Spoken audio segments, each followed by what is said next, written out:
નમસ્કાર, મંતવ્ય ન્યૂઝમાં આપનું સ્વાગત છે અને હું છું આપની સાથે હિરલ। બુલેટિનની શરૂઆત કરીએ।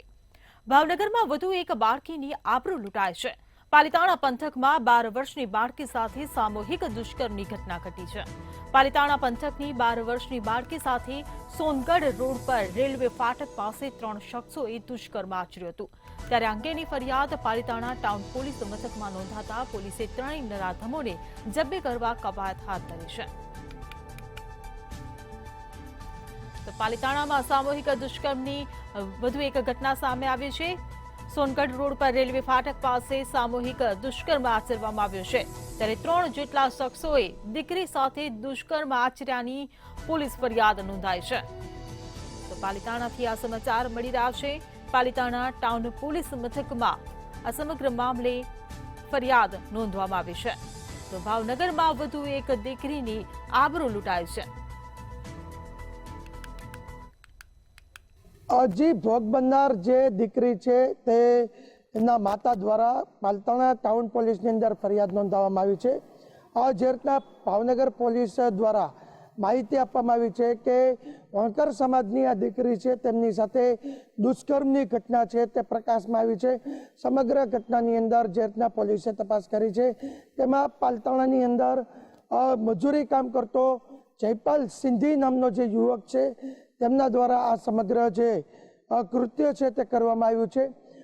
જોકે સમગ્ર ઘટનાની અંદર પોલીસ દ્વારા જે રીતના જાણકારી આપવામાં આવી છે કે જયપાલ સિંધી દ્વારા અગાઉ આ જે દીકરી છે તેમના સંપર્કમાં આવી હતી, ત્યારબાદ તેમને અવારનવાર આ દીકરી સાથે કહી શકાય કે શારીરિક સંબંધ બાંધ્યા હતા। છેલ્લે જ્યારે કહી શકાય કે ભાવનગર પાલિતાણા રોડ પર એક માતાજીનું મંદિર છે તે આગળ આ જે શખ્સ છે તેના દ્વારા જે દીકરી છે તેમની સાથે બળજબરીથી શારીરિક સંબંધ બાંધવામાં આવ્યો હતો। સમગ્ર ઘટનાની જાણ પરિવારને જતા પરિવારે દીકરીની પૂછપરછ કરી હતી, ત્યારે દીકરીએ તેમની માતાને જણાવ્યું હતું કે જયપાલ દ્વારા તેમની સાથે અવારનવાર શારીરિક સંબંધ બાંધ્યા છે। સમગ્ર વિગતને લઈને ગત તારીખ 3ના રોજ જે ભોગ બનનાર દીકરી છે તેમની માતાએ પાલિતાણા ટાઉન પોલીસની અંદર જયપાલ વિરુદ્ધ ફરિયાદ નોંધાવી હતી। ત્યારબાદ પાલિતાણા પોલીસે જયપાલ વિરુદ્ધ ફરિયાદ નોંધીને તપાસ હાથ ધરી છે। હાલ જયપાલ સિંધી છે તે ભાવનગર પોલીસની ગિરફ્તમાં છે। તેમની અટકાયતી પગલાંનું પણ ભાવનગર પોલીસે કાર્યવાહી હાથ ધરી છે।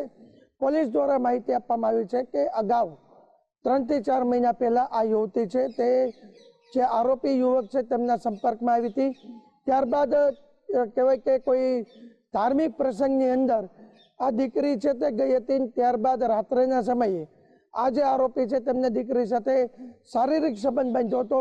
ત્યારબાદ અવારનવાર સમયાંતરે જયપાલ દ્વારા દીકરીની સાથે શારીરિક સંબંધ બાંધવામાં આવતો હતો અને ત્યારબાદ જે પરિવારને ખબર પડી અને પરિવાર દ્વારા આ જે જયપાલ સિંધી છે તેમની વિરુદ્ધમાં પાલિતાણા ટાઉન પોલીસમાં ફરિયાદ નોંધવામાં આવી છે।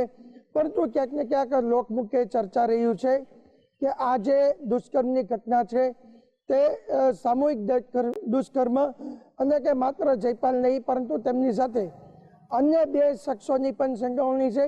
પરંતુ પોલીસ હાલ એવું કહી રહી છે કે માત્ર જયપાલ છે તેનું જ નામ તપાસમાં ખુલ્યું છે। જયપાલને આજ અટકાયતી પગલાં નીચે પોલીસે ગિરફ્ત કર્યો છે। તેને આવનારા સમયમાં કોર્ટની સમક્ષ રજૂ કરવામાં આવશે અને ત્યારબાદ તેમની રિમાન્ડ માંગવામાં આવશે અને ત્યારબાદ જ આ જે દુષ્કર્મની ઘટના છે જેની અંદર પોસ્કોની કલમ પણ લાગુ પડી છે અને એટ્રોસિટી એક્ટ પણ લગાડવામાં આવી છે।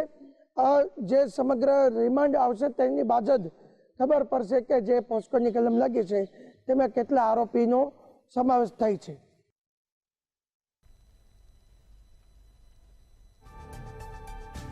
તો ભાવનગરના પાલિતાણામાં વધુ એક દીકરીની આબરૂ લૂંટાઈ છે। 3 શખ્સો દ્વારા દીકરી સાથે દુષ્કર્મ આચરવામાં આવ્યું છે।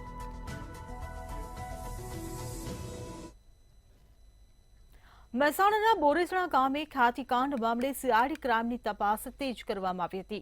ખ્યાતિના મેડિકલ કેમ્પ કાંડ બાદ તપાસ કરતા ક્રાઇમ બ્રાન્ચ કડીના બોરીસણા ગામે પહોંચી હતી। ત્યારે ક્રાઇમ બ્રાન્ચના પીએસઆઈ સહિત અધિકારીઓની એક ટીમ મહાદેવ મંદિરમાં પહોંચી હતી અને મંદિરમાં જ મૃતકના પરિવારજનો હોસ્પિટલ ગયેલ વ્યક્તિઓના નિવેદન લેવામાં આવ્યા હતા। આમ સીઆરડી દ્વારા 17 દર્દીઓ તેમજ ગ્રામજનોના નિવેદન નોંધવામાં આવ્યા હતા. તો ખ્યાતિકાંડ મામલે તપાસનો ધમધમાટ તેજ જોવા મળી રહ્યો છે. મહાદેવ મંદિરમાં થયેલા કેમ્પમાં જ નિવેદન નોંધવામાં આવ્યા છે.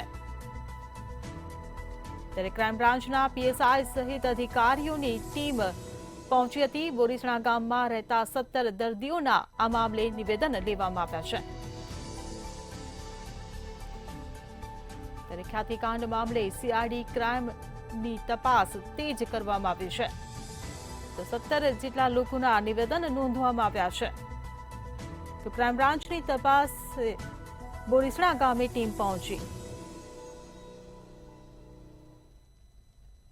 અમદાવાદ સ્થિત ખ્યાતિ હોસ્પિટલ સારવાર માટે 19 જણાને જે લઈ જવાયા હતા તેમાં 19 જણામાંથી 2 લોકોના મોત થયા હતા અને જે મહેસાણા જિલ્લાના કડી તાલુકાના આવેલા બોરીસણા ગામની અંદર જ્યારે આ ઘટના બની હતી ત્યારે ગમગીની આક્રોશ ફેલાઈ ગયો હતો ગામની અંદર ને કડી તાલુકાના બોરીસણા ગામમાં મેડિકલ માફિયા જેવા દ્રષ્ટિકોણથી ખ્યાતિ મલ્ટી સ્પેશિયાલિસ્ટ હોસ્પિટલ દ્વારા મેડિકલ કેમ્પ રાખવામાં આવ્યો હતો અને બોરીસણા ગામના મહાદેવના મંદિરમાં આયોજિત મેડિકલ કેમ્પમાં હૃદયરોગ, હાડકારોગ, મણકાના, પેટના રોગોની સહિત વિવિધ રોગો માટે મફત નિદાનનો કેમ્પ રાખવામાં આવ્યો હતો અને આ કેમ્પમાં મેડિકલ ચેકઅપ બાદ અમદાવાદ સ્થિત ખ્યાતિ મલ્ટી સ્પેશિયાલિસ્ટ હોસ્પિટલ જે બોરીસણાના થી 19 વ્યક્તિઓને સારવાર માટે લઈ જવામાં આવ્યા હતા અને જેમાં સારવાર દરમિયાન સંપૂર્ણ તંદુરસ્ત વ્યક્તિઓના મોત થયા હતા અને બોરીસણા ગામમાં શોકનો માહોલ છવાઈ ગયો હતો ત્યારે અને જે લોકો ગમગીનીમાં ધકેલી ગયા હતા તો વળી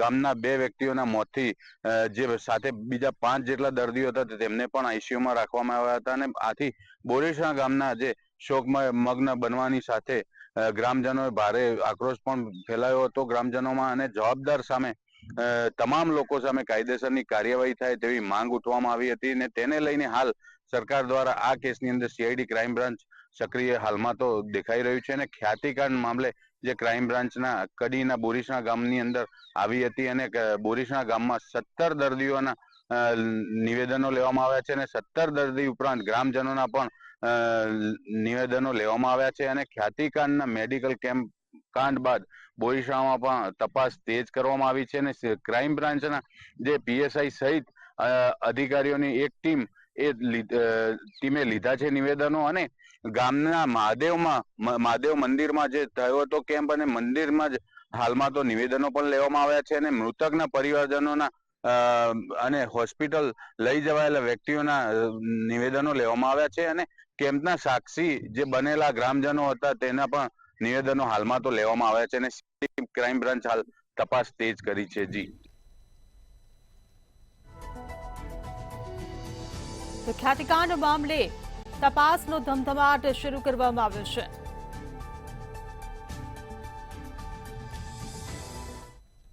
વડોદરામાં પોલીસની ખોટી ઓળખ આપી પૈસા પડાવતી ગેંગ ઝડપાય છે. કપુરાઈમાં પોલીસની ખોટી ઓળખ આપી ગેંગે પૈસા પડાવતી હતી. એક મહિલા સહિત કુલ 5 આરોપીઓની કપુરાઈ પોલીસ દ્વારા ધરપકડ કરવામાં આવી છે.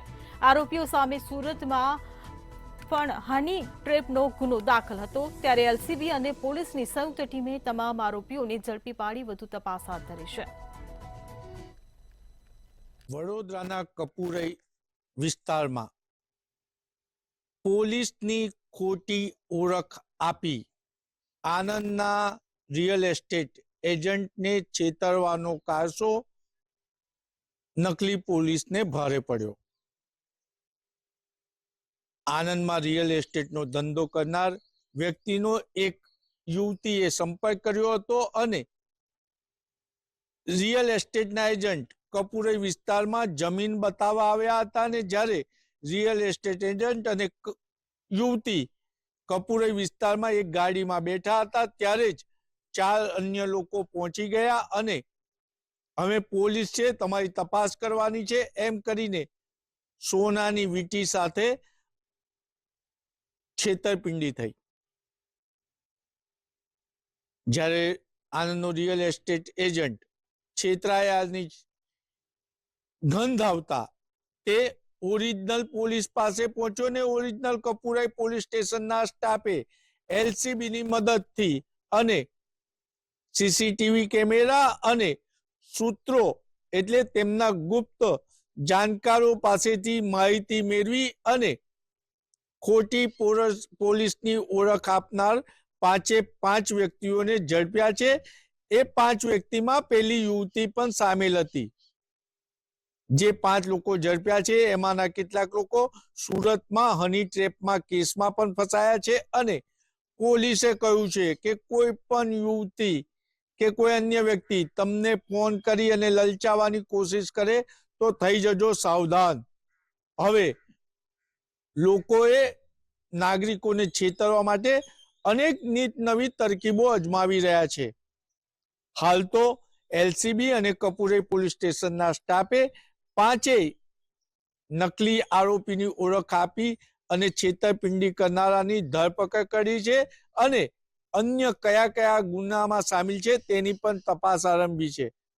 ત્યારે હવે લોભ કરવાની જગ્યાએ પોલીસ તમારી મદદગાર છે તેમ પોલીસ કહી રહી છે। એટલે તમારી સાથે કોઈ પણ બનાવ બને કે કોઈ છેતરવા આવે તો પ્રથમ પોલીસનો સંપર્ક કરવો તેવું પણ વડોદરાના ડીસીપી કહી રહ્યા છે। ત્યારે સવાલ એ ઉભો થાય છે કે નકલી પોલીસ ફરી રહી છે પરંતુ અસલી પોલીસ વિસ્તારમાં પેટ્રોલિંગમાં નથી દેખાતી। એના જ કારણે આવા બનાવો બની રહ્યા છે તેવું કપુરઈ વિસ્તારમાં ચર્ચા છે।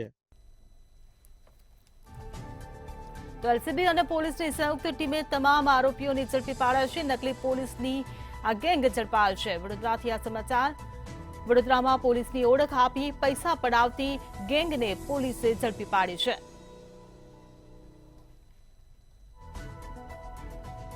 ત્યારે કપુરાઈમાં પોલીસની ખોટી ઓળખ આપી આ ગેંગ પૈસા પડાવતી હોવાનું સામે આવ્યું છે।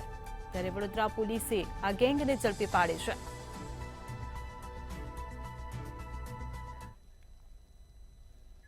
સુરતના જાણીતા બિલ્ડરો દ્વારા ગેરકાયદેસર રીતે સાયલન્ટ ઝોનની 2500 કરોડ રૂપિયાની અંદાજિત 5 લાખ ચોરસ મીટર જમીનના બોગસ પ્રોપર્ટી કાર્ડ બનાવી તેનું વેચાણ કર્યાના કેસમાં નવા ખુલાસા થયા છે। આ કૌભાંડમાં 2500 કરોડ રૂપિયાની જમીન ધંધો કરી લાભ લેવા કાવતરું રચ્યું હતું। બિલ્ડરોની આ મંડળીએ 135 બોગસ પ્રોપર્ટી કાર્ડનો ઉપયોગ કરીને સરકારી જમીનને ખાનગી મિલકત તરીકે દર્શાવી વેચાણ કર્યું હતું। જો મામલે સીઆઈડી દ્વારા ગતરોજ 3 જાન્યુઆરી 2025ના રોજ એફઆઈઆર નોંધવામાં આવી છે, જેમાં અમુક ભાગીદાર બિલ્ડરોના નામ કરી દેવાનો ફરિયાદી આઝાદભાઈએ આક્ષેપ કર્યો છે। તો સમૃદ્ધિ કોર્પોરેશનના ભાગીદારો અધિકારીઓ સામે ગુનો નોંધાયો છે। પુરાવાની ચકાસણી બાદ કોની શું ભૂમિકા તે નક્કી કરાશે। સીઆઈડી ક્રાઇમ દ્વારા ખેડૂતનું પણ નિવેદન લેવામાં આવ્યું છે। તો ખોટા પ્રોપર્ટી કાર્ડથી ગેરકાયદે પ્લોટિંગની સ્કીમની ફરિયાદ નોંધવામાં આવી છે। જી ચોક્કસથી silent zone bogus property card કૌભાંડ હાલ જે સામે આવ્યું છે તેનો મામલો જેમાં બોગસ જમીન કૌભાંડ મામલે સીઆઈડીની તપાસ હાલ પૂરજોશમાં શરૂ થઈ છે। તેમજ સીઆઈડી ક્રાઇમ જે છે તે કૌભાંડના પુરાવા હાલ એકત્રિત કરવાનું શરૂ કરી દીધું છે। તેમજ સરકારી કચેરીઓમાંથી પણ સીઆઈડી ક્રાઇમે જે છે તે પુરાવા એકત્રિત કરી રહી છે। તેમજ આજે સમૃદ્ધિ કોર્પોરેશનના જે ભાગીદારો જે છે તેમજ અધિકારીઓ સામે હાલ અત્યારે ગુનો નોંધાયો છે। તેમજ જે પુરાવાની ચકાસણી બાદ જે કોની શું ભૂમિકા છે તે તપાસ બાદ સામે આવશે। તેમાં હાલ તો જે સીઆઈડી ક્રાઇમે જે છે તે ખેડૂતોનું પણ નિવેદન લેવાનું શરૂ કરી દીધું છે। તેમજ તો બીજી તરફ જે ખોટા પ્રોપર્ટી કાર્ડમાં જે ગેરકાયદેસર જે પ્લોટિંગની જે સ્કીમ હતી તેમાં ફરિયાદ ઉઠી હતી। તેમાં જે આઝાદ સામોલિયાએ જે સીઆઈડી ક્રાઇમમાં જે છે તે ફરિયાદ કરી છે। ત્યારે હાલ તો જે બિલ્ડર નરેશ તેમજ તેના ભાગીદાર જે મનહર કાકડિયા છે તેને હાલ અત્યારે આરોપી બનાવાયા છે। તો બીજી તરફ જે પ્રકાશ આસવાની તેમજ લોકનાથ ગંભીર સામે પણ હાલ સીઆઈડી ક્રાઇમે જે છે તે ગુનો હાલ અત્યારે દાખલ કર્યો છે। તો બોગસ પ્રોપર્ટી કૌભાંડનો જે મામલો સામે આવ્યો છે, બિલ્ડરોની મંડળીએ 135 બોગસ પ્રોપર્ટી કાર્ડનો ઉપયોગ કર્યો। જૂનાગઢ મહાનગરપાલિકા ખાતે જિલ્લા પ્રમુખોની વરણીને લઈ સેન્સ પ્રક્રિયા હાથ ધરાઈ છે। જૂનાગઢ જિલ્લા ભાજપ કાર્યાલય ખાતે સેન્સ પ્રક્રિયા કરાઈ હતી। જિલ્લા મહાનગરપાલિકામાં સેન્સ પ્રક્રિયા પૂર્ણ થયા બાદ જિલ્લા ભાજપ અને મહાનગર પ્રમુખની વરણી માટે પ્રદેશ કક્ષાએથી નિર્ણય કરવામાં આવશે।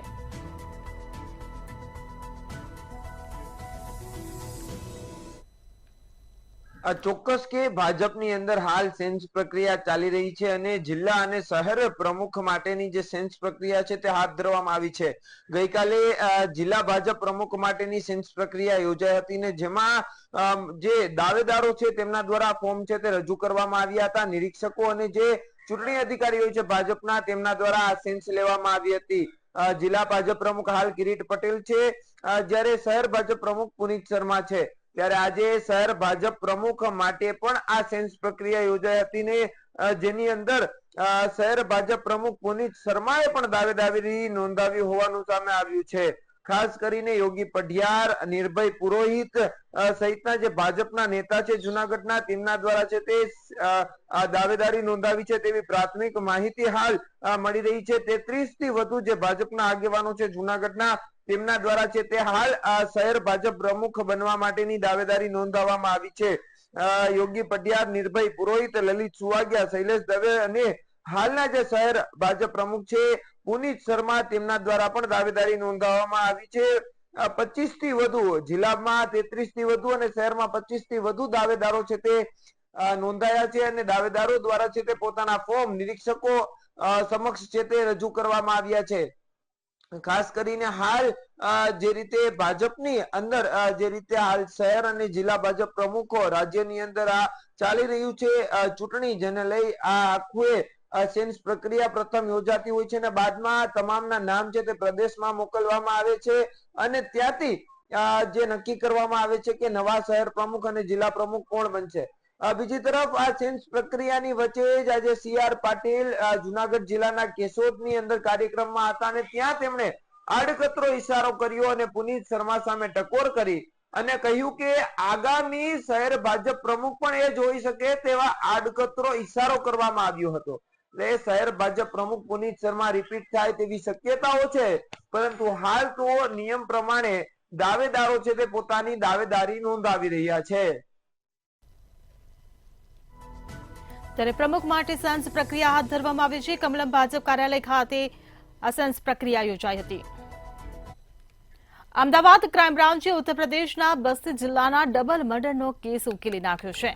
સંથાના રહેવાસી માતા અને પુત્રીની હત્યા અને મૃતદેહનો સળગાવવા બદલ આરોપીઓ પર 50,000 રૂપિયાનું ઇનામ હતું. આરોપીની ધરપકડ કરવામાં આવી છે. 4 ડિસેમ્બરે રૂમમાંથી માતા પુત્રીના 80% બળેલા મૃતદેહ મળી આવ્યા હતા. આરોપીએ જૂના ઝઘડાની અદાવતમાં હત્યા કરી હોવાની કબૂલાત કરી હતી.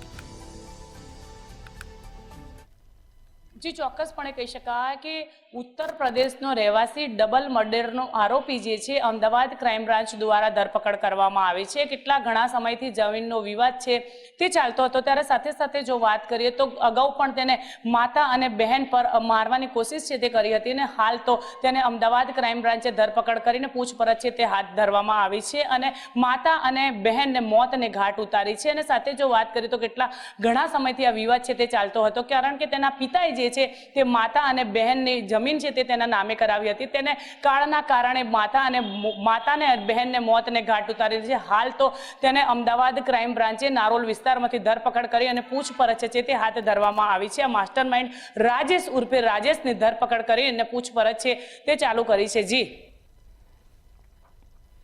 તો અમદાવાદ ક્રાઇમ બ્રાન્ચે ડબલ મર્ડરનો કેસ ઉકેલી નાખ્યો છે. આરોપીઓ પર 50,000નું ઇનામ હતું. આરોપીએ સગી બહેનનું ગળું દબાવીને હત્યા કરી હતી. રાજકોટમાં સત્તાધાર વિવાદમાં નરેન્દ્ર સોલંકીની એન્ટ્રી થઈ છે. ટ્રસ્ટી બનવા નરેન્દ્ર સોલંકીએ પત્ર લખ્યો હોવાનું જાણવા મળ્યું છે. સત્તાધાર ટ્રસ્ટ અને ગૌશાળામાં ટ્રસ્ટી બનવા માટે પત્ર લખ્યો છે, જેમાં 11 જેટલા મુદ્દાઓ સાથેનો નરેન્દ્ર સોલંકી દ્વારા પત્ર લખવામાં આવ્યો છે. છેલ્લા 4 માસથી ચાલતા વિવાદમાં હવે આ પત્રથી નવો વળાંક સામે આવ્યો છે. શ્રી જીવરાજ ચેરિટેબલ ટ્રસ્ટના નરેન્દ્ર સોલંકી પ્રમુખ છે. સત્તાધાર વિવાદ મામલે નરેન્દ્ર સોલંકીનું નિવેદન સામે આવ્યું છે. આ વિવાદ સત્તાધાર વિવાદનો છે. જી, સૌરાષ્ટ્રનું સુપ્રભિત કહેવાય કે જે સત્તાધાર ધામ છે ઘણા સમયથી વિવાદમાં આવ્યો છે. સૌ પ્રથમ સત્તાધાર ધામના મહંતના ભાઈએ જ એક વિવાદાસ્પદ કહી શકાય કે નિવેદન મીડિયામાં આપ્યું હતું અને ફરિયાદ કરી હતી. ત્યારબાદ અવારનવાર આ વિવાદ છે તે ઉગ્ર બની રહ્યો હતો. સુરતથી પણ સત્તાધારને લઈને કહી શકાય કે ટિપ્પણી થઈ તેવું એક નિવેદન સામે આવ્યું હતું. અને હાલ ફરી એક વખત સત્તાધારના ટ્રસ્ટી તરીકે જે રીતના નરેન્દ્ર સોલંકીએ દાવેદારી નોંધવી છે સુરતથી, ત્યારે કહી શકાય કે સત્તાધારની અંદર અત્યાર સુધીમાં જે ગૌશાળા સહિત જે ટ્રસ્ટ છે તેમની અંદર 11 જણાઓએ નોંધણી કરી છે. પરંતુ ક્યાંક ને ક્યાંક સત્તાધારની જો વિરોધ છે, સત્તાધારનો જે વિવાદાસ્પદ જે ટિપ્પણીઓ છે તે ઉગ્ર બની રહી છે. સૌરાષ્ટ્રનું સુપ્રસિદ્ધ ધામ સત્તાધાર છે, તેમને લઈને હાલ ફરી એક વખત ચર્ચા ઉજાગર થઈ છે ને જે રીતના ટ્રસ્ટીની અંદર દાવેદારી કરવા માટે અનેક લોકોએ પોતાના નામ નોંધાવ્યા છે, ત્યારે સુરતથી પણ નરેન્દ્ર સોલંકીએ પણ પોતાનું નામ છે તે ટ્રસ્ટની અંદર ફોર્મ ભરીને નોંધાવ્યું છે. હાલ તો સત્તાધારના વિવાદને લઈને અનેક અટકળો સામે આવી છે. પોલીસની અંદર પણ અનેક તપાસો છે તે શરૂ કરવામાં આવી છે. ભાવનગરમાં પણ સત્તાધારની એક તપાસ ભાવનગર પોલીસ કરી રહી છે. તેમજ જે રીતના ટ્રસ્ટીનું રજીસ્ટ્રેશન કરવા માટે અનેક ટ્રસ્ટી બનવા માટે પડાપડી થઈ છે, તેને પણ જોતા એક જાતનો કહી શકાય કે ચર્ચાનો વિષય બન્યો છે. હાલ તો સત્તાધારની વિવાદ અને બાદ ટ્રસ્ટીની અંદર જે રીતના નોંધણી માટે જે ફોર્મ આવી રહ્યા છે તેમાં નરેન્દ્ર સોલંકીનું નામ આવતા પણ આ જે વિષય છે તે વધારે ચર્ચામાં આવ્યો છે. પરંતુ જોવાનું રહ્યું કે સત્તાધારનો વિવાદ હવે ક્યાં સુધી પહોંચશે અને જે રીતના ટ્રસ્ટીના કહી શકાય કે પ્રમુખ તરીકેની નિમણૂક કરવા માટેની જે હાલ કાર્યવાહી હાથ ધરવામાં આવી છે, ત્યારે લોકોનું ધ્યાન કેન્દ્રિત થયું છે. સત્તાધારની દોરી છે, સત્તાધારની કહી શકાય કે જે રીતના સમગ્ર વહીવટ કોના હાથમાં જશે અને સત્તાધારને લઈને આવનારા સમયમાં શું નિર્ણય આવશે તે જોવાનું રહ્યું. તો સત્તાધાર વિવાદમાં ટ્રસ્ટી બનવા નરેન્દ્ર સોલંકીની એન્ટ્રી થઈ છે. છેલ્લા 4 માસથી ચાલતા વિવાદમાં હવે આ પત્રથી નવો વળાંક. કચ્છમાં અંજારના ભીમાસર રેલવે સ્ટેશન ખાતે રાત્રે શ્રમજીવી પરિવાર પસાર થઈ રહ્યો હતો, ત્યારે પરિવારના સભ્યો અચાનક કચ્છ એક્સપ્રેસ ટ્રેનની અડફેટે ચડી જતા અકસ્માતનો ભોગ બન્યા હતા, જેથી પતિની નજર સામે પત્ની અને 2 પુત્રોના મોત થયા હતા.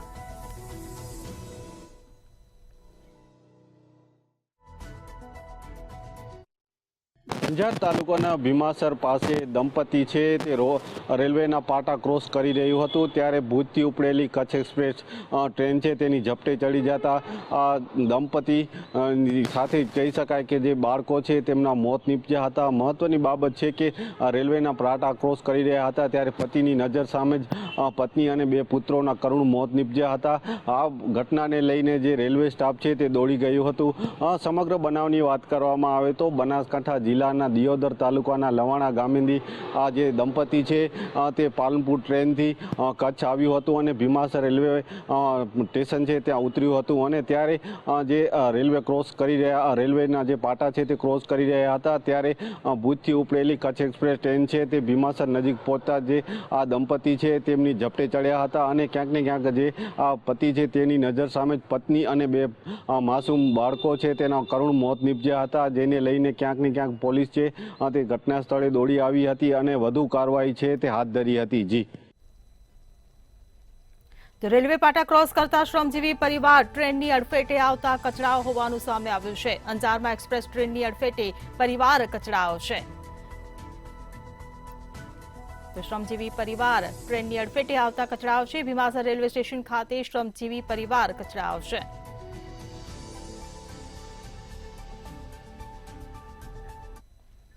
જામનગરમાં કોંગ્રેસના રાજ્યસભાના સાંસદ ઇમરાન પ્રતાપગઢી અને મનપાના પૂર્વ વિપક્ષી નેતા અલ્તાફ ખફી સામે એ ડિવિઝન પોલીસ સ્ટેશનમાં ફરિયાદ નોંધાઈ છે.